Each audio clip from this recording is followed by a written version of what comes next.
What are some of the dangers of keeping that all in and not realizing that you need to let it go and release it? Pretty much what I just said, like anxiety, depression, um, autoimmune disorders, dis-ease. If you break that word down, disease, it's dis-ease. You're holding on to something. Everything is energy. Your body's going to let you know that there's something going on. Whether it's cancer or heart disease or diabetes. Yes, these things can have a lot to do with your diet, but they were brought into your reality to show you something. Everything is a gift that happens. Everything that we project out into our hologram, we have to understand we projected it out there. It's in our reality because we're holding the energetic signature of it. It's the feedback. It's not the problem. It's not happening to us. It's happening for us to show us the way.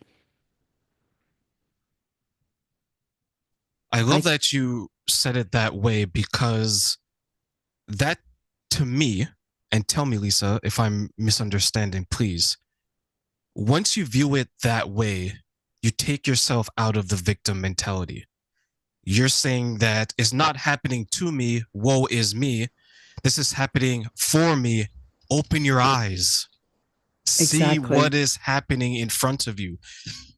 I can see some people struggling with that because when the people I work with, when it comes to being a victim or trapped in a victim mentality, it's like old leather. Oh, it feels good. It's comfortable. It's a reminder of better times or some other times, right? But if you go to them and you're holding up a mirror and saying that, hey, life is telling you something. You've been ignoring it for so long. Pay attention now. Like for the people who are maybe on the outside and they're still struggling with understanding that this is being done for them, what advice would you want to share for maybe their partner who sees it, they understand it, but they're with someone that's still struggling in that regard?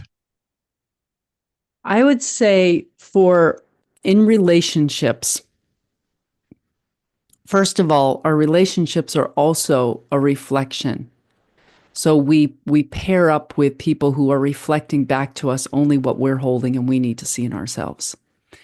And so you can't fix anyone. I'll just say that, okay? Trust me, 28 years, I tried really hard and I realized no matter how much love you pour on someone, if they're not willing to move the needle, you can't do it for them. You just can't. Lead a horse to water, you cannot make them drink. And we're abandoning ourselves when we do that. And our energy is it's so important. It's like liquid gold. Like you want to be so picky and choosy about where you put your energy. Okay.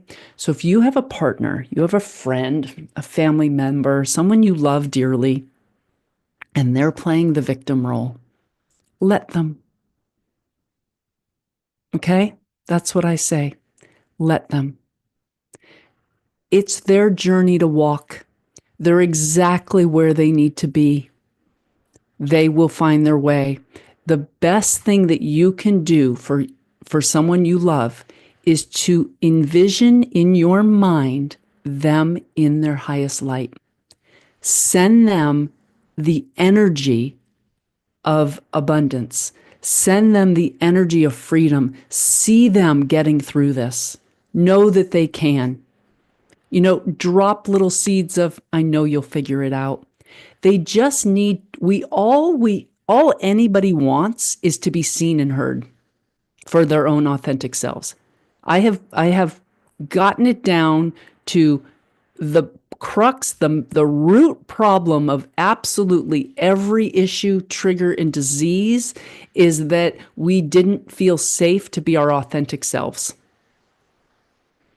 Authenticity is the highest vibration we can hold. Back to being God in form, everyone is absolutely perfect. We're all complete, unique beings here to express that uniqueness and authenticity. I like to use the analogy of like, imagine, like, if you've seen those like earth shows or whatever about insects or birds, and how there's some really incredible, like looking crazy birds and crazy insects. Like you just can't, like the, the nature is so unique. And we have been programmed, we've been indoctrinated into this matrix system to dummy us down, to keep us in control as worker beings for the controllers of this planet. I'll just say that. And so they've stripped us of that uniqueness and authenticity and tried to make us like everyone else and make us believe we're supposed to look a certain way, be a certain way. Our life's supposed to play out a certain way. We're supposed to do things at a certain age. I mean, age, I'm 56 years old.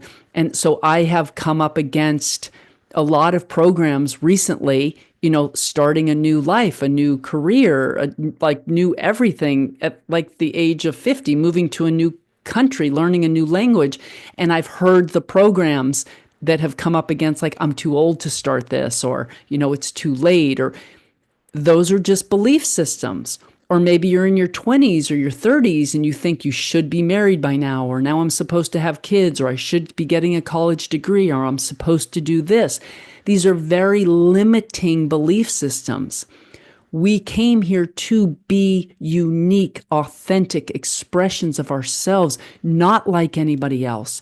But school and college and testing and all these things force us. I mean, you bring your child to the doctor and they tell you what percentile they're in F and everything. Like you have to be growing at a certain rate, or, learning language at a certain rate, or math. It's like we're told who we're supposed to be every single step of the way. And this is very dangerous because we came here to be authentic expressions of ourselves. God doesn't make any mistakes. We're just that weird, creepy looking insect that looks wrong, but it's beautiful and it has its own place in the world. And so when you stop comparing yourself to everyone and everything and understand that you are exactly where you're supposed to be.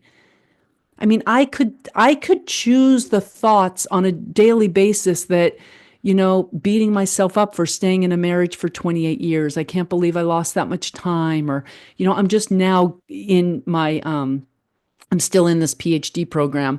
And I'm like, oh, I should have done that. I could have done that then. Why didn't I? The past is gone. The now moment is all we have. You know, we have the chance now to be the authentic expression of ourselves. And if one of the lines I like to use, and I say it nearly every day, is if you lose something by expressing your authenticity, it is not a loss, it is alignment. Know that in absolutely everything. And I want to give an example of it that it, it is just, my husband said it yesterday. I'm like, that is just such a great example. We rent our house here in where I live here in Baja. And my landlord, it's like a compound kind of where he owns 4 homes and we live in one of them and he lives next door. And he's a great guy. And he had a party last night. It was Mother's Day in Mexico yesterday. And we he invited us, but we're not fluent in Spanish. We understand Spanish, but hanging out with a bunch of Spanish speaking people isn't really our thing, and it's just not our crowd. We just didn't want to have dinner with him. And he had this outdoor, we have this outdoor pavilion, and they had this big meal going. And so my husband and I, like, they're eating, and we leave the house to go for a walk. And as we're walking by him, he looks at us and he's like, "Are you gonna come like eat with us?" And my husband said, "No, we already ate." And he had this look on his face that he just looked so sad. Like, "You're not going to come eat with us?" And so we kept walking and we were just talking about it. And I'm like, we're not responsible for how he feels. You know, we get to be our authentic selves. We don't want to eat with them. We're going to go for a walk. It doesn't mean anything. And it only holds the meaning that each person decides to give it. And we know that we love this guy and whatever, but that doesn't mean we're obligated to go have dinner with him. And then my husband said something like, you know, except for maybe if he decides he doesn't like us anymore and then he doesn't want to rent to us anymore. Like, he didn't really mean it, but he was just like, you know, playing out that thing. And I was like, then we wouldn't be being true to our authenticity. We would be behaving out of fear of loss. And so if he decides that he doesn't want to rent to us anymore because we're not the kind of people who want to join him for a meal on Mother's Day, then it's not a loss, it's alignment. And that means that we aren't meant to rent here anymore, and we're going to be pushed into the direction we need to go in. And so you can look at just like that's such a, you know, minuscule little, seems like an example that doesn't really mean anything, but that is the meat. You know, those are the juicy, meaty parts of life where you either abandon yourself out of fear or you move forward in your authenticity with faith that your authenticity will bring you everything you need in life. That is your guiding light.